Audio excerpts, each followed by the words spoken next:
Hello students, स्वागत करते हैं आप सभी का अपने YouTube channel the star classes 4.0 में।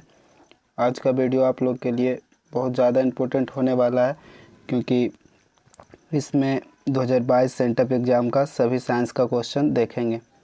तो वीडियो ध्यान से देखिएगा। पहला क्वेश्चन क्या है? पहला क्वेश्चन है एसआई मात्रक यानी एसआई यूनिट में कितने आधारी राशि हैं? तो एसआई मात्रक में 7 आधारी राशि है। नेक्स्ट क्वेश्चन देखिएगा। दूसरा क्वेश्चन है निम्नलिखित में कौन सदिश राशि है? तो सदिश राशि इसमें से कौन है? त्वरण सदिश राशि है, बाकी सब अदिश राशि है। नेक्स्ट क्वेश्चन है जब कोई वस्तु एक निश्चित बिंदु के आगे पीछे गति करती है यानी कि चलती है तो इस गति को कहते हैं। जब कोई वस्तु अपने गति को बार बार दोहराती है या उसके आगे पीछे गति करती है तो उसको आवर्त गति कहते हैं। तो इसका सी ऑप्शन सही होगा, आवर्त गति। अगला क्वेश्चन, यदि F परिमाण का बल m द्रव्यमान की वस्तु में a त्वरण उत्पन्न करता है तो 4 ऑप्शन है, इसमें से कौन सा सही होगा? तो बल का फॉर्मूला से देखिएगा, F बराबर होता है ma, तो यहाँ से a बराबर हो जाएगा F/m, यानी कि a m का व्युत्क्रमानुपाती होता है, यानी कि बी ऑप्शन सही होगा, a व्युत्क्रमानुपाती 1/m। नेक्स्ट क्वेश्चन, अगला है संवेग का एसआई मात्रक होता है। तो संवेग का एसआई मात्रक होता है kg मीटर प्रति सेकंड। संवेग को p से सूचित करते हैं। p बराबर फॉर्मूला क्या होता है? mv। तो m का यानी द्रव्यमान का kg होगा और v का मीटर प्रति सेकंड, यानी kg मीटर प्रति सेकंड। अगला क्वेश्चन, क्वेश्चन नंबर 6 है बल के लिए निम्नलिखित में कौन सही है? तो बल के लिए, बल एक सदिश राशि है तो सदिश राशि में परिमाण और दिशा दोनों होगा, यानी बी ऑप्शन सही है, परिमाण तथा दिशा दोनों। अगला क्वेश्चन, क्वेश्चन नंबर 7, गुरुत्वाकर्षण नियतांक की इकाई होती है, यानी गुरुत्वाकर्षण नियतांक का एसआई मात्रक होता है, डी ऑप्शन सही है, न्यूटन मीटर स्क्वायर प्रति केजी स्क्वायर। अगला क्वेश्चन, क्वेश्चन नंबर 8, प्रणोद दाब तथा क्षेत्रफल के बीच निम्नलिखित में कौन सा संबंध सही है? तो प्रणोद दाब तथा क्षेत्रफल के बीच, इसका ऑप्शन हो जाएगा डी।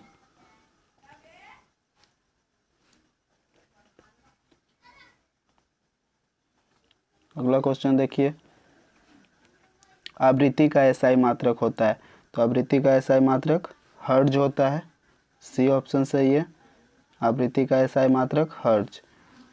अगला क्वेश्चन, दो क्रमित श्रृंगों तथा गर्तों के बीच की दूरी होती है।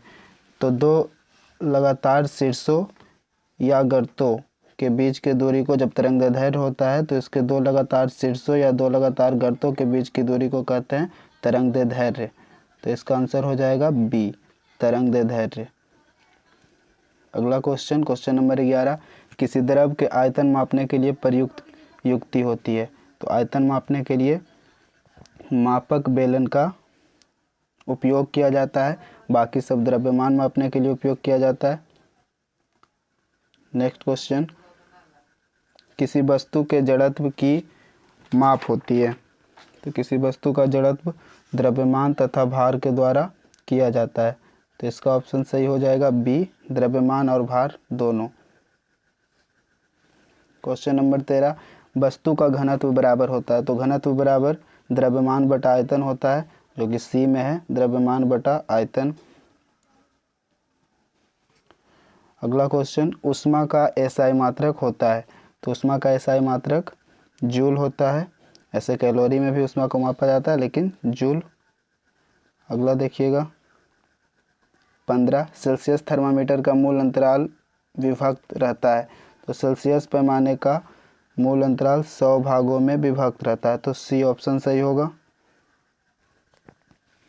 अगला क्वेश्चन है क्वेश्चन नंबर 16, 20,000 हर्ट्ज की आवृत्ति से अधिक आवृत्ति के तरंगों को कहते हैं। तो 20,000 से अधिक आवृत्ति के तरंगों को प्रस्रव्य तरंग कहते हैं। 20,000 20 से 20,000 हर्ट्ज के बीच की आवृत्ति को श्रव्य तरंग कहते हैं और 20 हर्ट्ज से कम को अपश्रव्य कहते हैं। अगला क्वेश्चन, निम्नलिखित में किन दो राशियों का एसआई मात्रक केजी मीटर प्रति सेकंड होगा। तो एक तो संवेग का भी ऊपर क्वेश्चन था, तो दोनों हो जाएगा इसमें, संवेग तथा आवेग दोनों, ऑप्शन नंबर ए। अगला 18, निम्नलिखित में कौन अदिश राशि है। तो अदिश राशि इसमें से कौन है, वेग, त्वरण, बल सब सदिश राशि है, घनत्व अदिश राशि है, तो ऑप्शन नंबर सी सही होगा, घनत्व। अगला क्वेश्चन नंबर 19, कोणीय वेग का मात्रक होता है।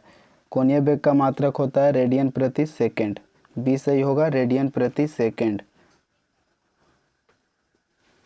नेक्स्ट क्वेश्चन है 20, यदि किसी गतिशील पिंड का वेग आधा कर दिया जाए तो उसका संवेग हो जाता है। तो किसी पिंड का वेग आधा करने पर संवेग हो जाता है, तो अभी P बराबर mv, तो वेग को अगर जो आधा करेंगे यानी v को आधा करेंगे तो संवेग भी आधा हो जाएगा, यानी कि ऑप्शन सी सही है, आधा। अगला क्वेश्चन 21, किसी m द्रव्यमान की वस्तु जिसका वेग v है का संवेग होगा। तो अभी हम लोग फार्मूला लिखे थे P बराबर mv, यानी इसका सी ऑप्शन सही होगा, mv। क्वेश्चन नंबर 22, आर्किमिडीज का सिद्धांत लागू होता है। तो आर्किमिडीज का सिद्धांत पानी के लिए था, तो ए ऑप्शन सही होगा, पानी के लिए। अगला क्वेश्चन 23, कार्य करने की क्षमता को कहते हैं, कार्य करने की क्षमता को ऊर्जा कहते हैं और कार्य करने की दर को शक्ति कहते हैं, तो इसका बी ऑप्शन सही होगा, ऊर्जा। कार्य करने की क्षमता को ऊर्जा कहते हैं। अगला क्वेश्चन 24, एक वस्तु किसी द्रव में तैरती है, यदि उत्प्लावन बल, तो उत्प्लावन बल उस वस्तु पर द्रव के नीचे से ऊपर की ओर लग रहा होता है। तो यदि उत्प्लावन बल उसके भार से अधिक होगा तो वो तैरेगी, कम होगा तो डूब जाएगी, तो इसमें बी ऑप्शन सही होगा, उसके भार से अधिक, उत्प्लावन बल उसके भार से अधिक होगा। अगला क्वेश्चन है, शुद्ध पानी का घनत्व होता है। तो शुद्ध पानी का घनत्व 4 डिग्री पर महत्तम होता है, यानी कि पूछा जा रहा है कि शुद्ध पानी का घनत्व महत्तम होता है तो 4 डिग्री सेल्सियस पर। नेक्स्ट क्वेश्चन, गैस का द्रव में परिवर्तन कहलाता है। तो गैस से द्रव में बदलना संघनन कहलाता है, डी सही होगा, संघनन। नेक्स्ट 27, वह प्रक्रिया जिसमें इत्र की गंध वायु के चारों ओर फैल जाती है कहलाती है। तो इस प्रक्रिया को इत्र का गंध या किसी प्रकार का गंध यानी हर जगह फैल जाना विसरण कहलाता है, तो बी ऑप्शन सही होगा, विसरण। नेक्स्ट है, निम्नलिखित में कौन तत्व है। तो इसमें से ऑप्शन बी जस्ता तत्व होगा, जिसको जिंक भी कहते हैं, Zn यह तत्व है, बाकी सब यौगिक या मिश्रण है, तो बी सही होगा, जस्ता। अगला क्वेश्चन, निम्नलिखित में कौन रासायनिक परिवर्तन का उदाहरण है। तो रासायनिक परिवर्तन उसको कहते हैं जो एक बार परिवर्तित होने के बाद पुनः अपने पूर्व अवस्था में ना आ सके। तो इसमें से आपको कौन सा लग रहा है जो परिवर्तित होने के बाद पुनः अपने अवस्था में नहीं आएगा। तो कोयले का जलना, एक बार जलने के बाद पिछले अवस्था में नहीं आएगा, बाकी सब आ सकता है। तो सी ऑप्शन सही होगा, कोयले का जलना। अगला क्वेश्चन देखते हैं, खड़िया यानी कि चौक है, तो चौक क्या है, मिश्रण, सी। अगला, निम्नलिखित में किस में न्यूट्रॉन नहीं होता है, प्रोटियम, सी ऑप्शन होगा जिसमें न्यूट्रॉन नहीं होता है। ऐसे हाइड्रोजन में भी न्यूट्रॉन नहीं होता है, लेकिन ऑप्शन के अनुसार प्रोटियम। क्वेश्चन नंबर 32 है, निम्न में कौन अक्रिय गैस है। तो अक्रिय गैस कौन है, आर्गन। अक्रिय या निष्क्रिय गैस है जो किसी अन्य के साथ अभिक्रिया नहीं करता है, तो सी सही होगा, आर्गन। नेक्स्ट है, मानक ताप व दाब पर किसी गैस के 1 मोल का आयतन होता है। तो मानक ताप व दाब पर किसी गैस के 1 मोल का आयतन 22.4 लीटर होता है, बी सही होगा, 22.4 लीटर। नेक्स्ट, बकमिंस्टर फ्लोरीन का अणुसूत्र होता है, यानी बकमिंस्टर फ्लोरीन का अणुसूत्र पूछा जा रहा है तो बकमिंस्टर फ्लोरीन का अणुसूत्र होता है C6O D, C6O। 35 नंबर है, तांबा का लैटिन नाम है। तांबा का लैटिन नाम क्यूप्रम है, तो क्यूप्रम यानी डी सही होगा, जिसको हम लोग कॉपर जानते हैं। 36 है, निम्नलिखित में कौन जल का सूत्र होता है? तो जल का सूत्र होता है H2O, बी सही होगा H2O। नेक्स्ट, निम्नलिखित गैसों में कौन अम्ल वर्षा के लिए उत्तरदायी है? तो अम्ल वर्षा के लिए उत्तरदायी इसमें से कौन है? तो सल्फर डाइऑक्साइड यानी SO2, ऑप्शन नंबर डी अम्ल वर्षा के लिए उत्तरदायी होगा। नेक्स्ट क्वेश्चन, निम्नलिखित में कौन नाइट्रोजन का ऑक्साइड वायु प्रदूषक नहीं है?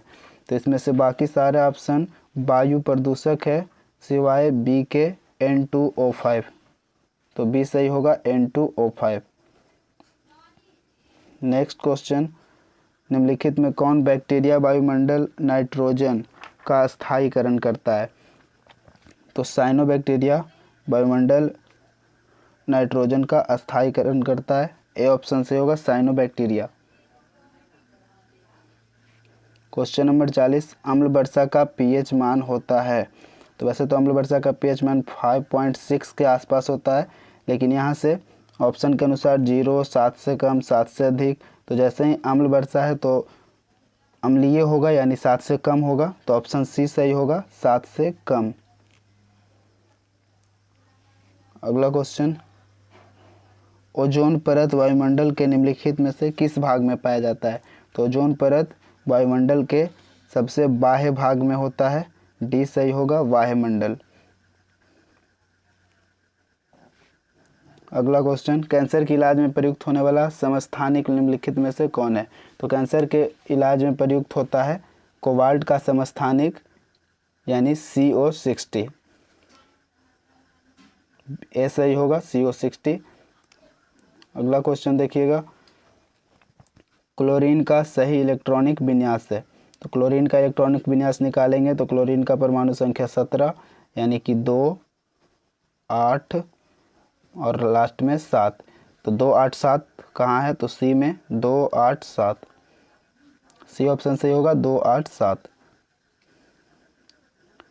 अगला क्वेश्चन, यदि किसी परमाणु का K और L कक्षा पूर्ण रूप से भरा है तो परमाणु में इलेक्ट्रॉनों की संख्या निम्नलिखित में से क्या होगी? तो K और L पूर्ण रूप से भरा है तो K में कितना होगा? 2 होगा, 2 इलेक्ट्रॉन जा सकता है। अगला कक्षा L में कितना? तो 8 इलेक्ट्रॉन जा सकता है, और ये दोनों पूर्ण रूप से भरा हुआ है यानी टोटल उसमें 10 इलेक्ट्रॉनों की संख्या होगी, तो बी सही होगा 10। नेक्स्ट क्वेश्चन, फास्फोरस अणु में फास्फोरस की परमाणिकता है? परमाणिकता पूछ रहा है, आप इसका निकाल के देख सकते हैं संयोजकता यानी 5, डी सही होगा 5। अगला क्वेश्चन, CO का मोलर द्रव्यमान है? CO यानी कार्बन मोनोऑक्साइड का मोलर द्रव्यमान पूछा गया है, तो कार्बन का सबसे पहले परमाणु द्रव्यमान 12 होता है, परमाणु संख्या 6 तो परमाणु द्रव्यमान 12। ऑक्सीजन का परमाणु संख्या 8 तो परमाणु द्रव्यमान 16, तो ये दोनों को जोड़ लेंगे तो यहाँ पर आ जाएगा 28, यानी कि इसका मोलर द्रव्यमान हो जाएगा 28 AMU, यानी बी ऑप्शन सही होगा 28 AMU। अगला क्वेश्चन देखिएगा, अमोनिया के अणु में उपस्थित तत्व है? अमोनिया के अणु में उपस्थित तत्व है तो नाइट्रोजन और हाइड्रोजन, सी सही होगा नाइट्रोजन तथा हाइड्रोजन। अगला क्वेश्चन, अल्फा कण निम्नलिखित में किसके समान होता है? अल्फा कण हीलियम नाभिक के समान होता है, सी ऑप्शन सही है हीलियम नाभिक। अगला, परमाणु के नाभिक के सबसे नज़दीक कौन सी कक्षा होती है? परमाणु के नाभिक के सबसे नज़दीक होता है K कक्षा, डी सही होगा K सेल। अगला क्वेश्चन है, पृथ्वी की ऊपरी सतह जहाँ पेड़ पौधों को उगाया जाता है क्या कहलाता है? तो पृथ्वी के सबसे ऊपरी सतह जहाँ पेड़ पौधों को उगाया जा सकता है उसको मिट्टी कहते हैं, तो बी सही होगा मिट्टी। शुष्क बर्फ है, शुष्क बर्फ है, बी सही है। ठोस CO2, ठोस कार्बन डाइऑक्साइड, शुष्क बर्फ है, तो बी सही होगा। अगला क्वेश्चन, निम्नलिखित में कौन यौगिक है? इसमें से कौन यौगिक है? साधारण नमक, जिसका NaCl सूत्र होता है, यह एक यौगिक है, तो बी सही होगा, साधारण नमक। अगला क्वेश्चन,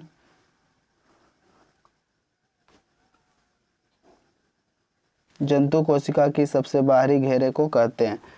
जंतु कोशिका की सबसे बाहरी घेरे को कोशिका झिल्ली कहते हैं, सी सही होगा। पादप कोशिका के सबसे बाहरी घेरे को कोशिका भित्ति कहते हैं। जंतु कोशिका के सबसे बाहरी घेरे को कोशिका झिल्ली कहते हैं, तो सी सही होगा।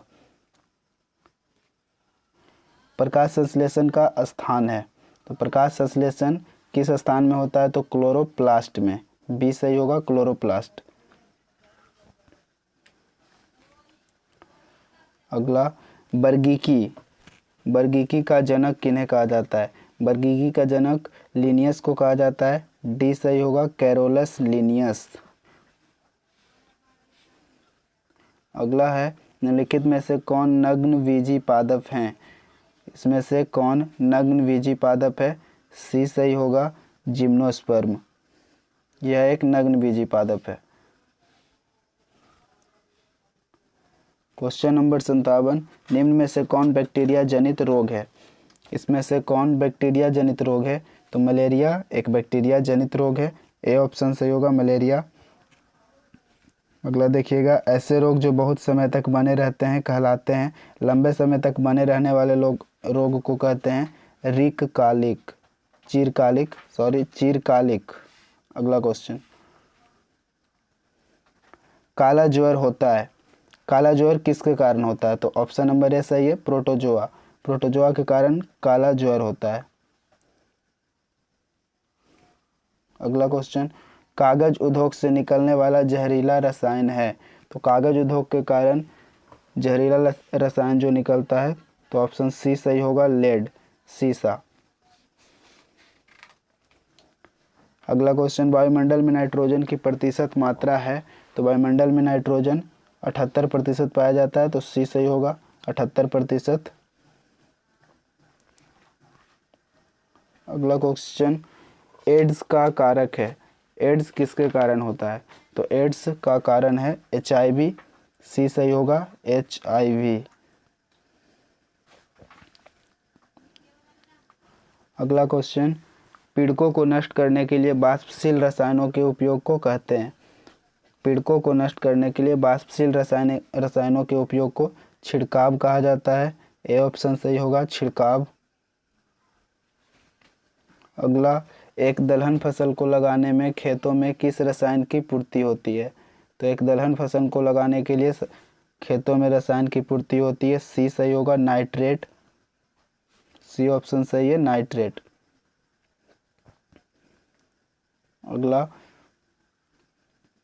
कृमि का उपयोग कर कंपोस्ट तैयार करने की विधि को कहते हैं? तो कृमियों का उपयोग कर कंपोस्ट तैयार करने की विधि को कहते हैं कृमि कंपोस्ट, बी सही है, कृमि कंपोस्ट।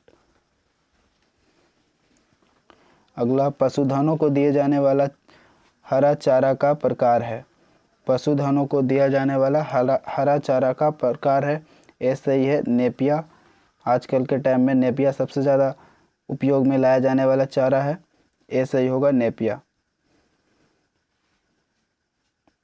अगला, निम्नलिखित में कौन कुक्कुटों में होने वाला एक भयंकर संक्रामक रोग है? तो कुक्कुटों में होने वाला एक संक्रामक रोग है रानीखेत, सी सही होगा, रानीखेत। अगला, हमारे देश में एक गाय प्रति वर्ष औसतन कितना दूध देती है? तो लगभग 200 kg, ए सही है, 200 kg। अगला क्वेश्चन, ILS 82 तथा HH260 क्या है? तो ये एक प्रकार के मुर्गियों का नस्ल है, तो बी सही होगा, संकर नस्ल की मुर्गियां, बी ऑप्शन सही है, संकर नस्ल की मुर्गियां। अगला क्वेश्चन, मछलियों में प्रेरित प्रजनन के लिए किस अंतःस्रावी हार्मोन की सुई लगाई जाती है? तो सी ऑप्शन सही होगा, अंडाशय। अगला है, मधुमक्खी का छत्ता बना होता है। मधुमक्खी का छत्ता मोम का बना होता है, तो ये सही होगा, मधुमोम। अगला क्वेश्चन देखिएगा, पल्स पोलियो कार्यक्रम किस रोग के विरुद्ध चलाया जा रहा अभियान है? तो पल्स पोलियो पोलियो रोग के विरुद्ध चलाया जा रहा अभियान है, बी सही होगा, पोलियो। अगला क्वेश्चन है, कोशिका झिल्ली बनी होती है। तो कोशिका झिल्ली लिपिड एवं प्रोटीन दोनों की बनी होती है, सी सही होगा, लिपिड एवं प्रोटीन दोनों। अगला क्वेश्चन है, पक्षी में चोंच सहायक होते हैं। तो पक्षियों में चोंच सहायक होते हैं घोंसले के निर्माण के लिए, भोजन पकड़ने में, अपनी सुरक्षा के लिए। तो इनमें सभी कार्यों के लिए पक्षियों के चोंच सहायक होते हैं, तो डी सही होगा, इनमें सभी। अगला क्वेश्चन, मछलियों में जलीय अनुकूलन प्रदर्शित करने वाली रचनाएं हैं। मछलियों को जलीय अनुकूलन प्रदर्शित करने वाली रचनाएं हैं गिल्स, धारा रेखीय शरीर, पंखे एवं सल्क। तो ये सभी हो जाएंगे, ये सभी अनुकूलन प्रदान करने वाली रचनाएं हैं, डी सही होगा, इनमें सभी। अगला क्वेश्चन, प्याज रूपांतरण है। प्याज किसका रूपांतरण है? तो तना का, ए सही है, तना।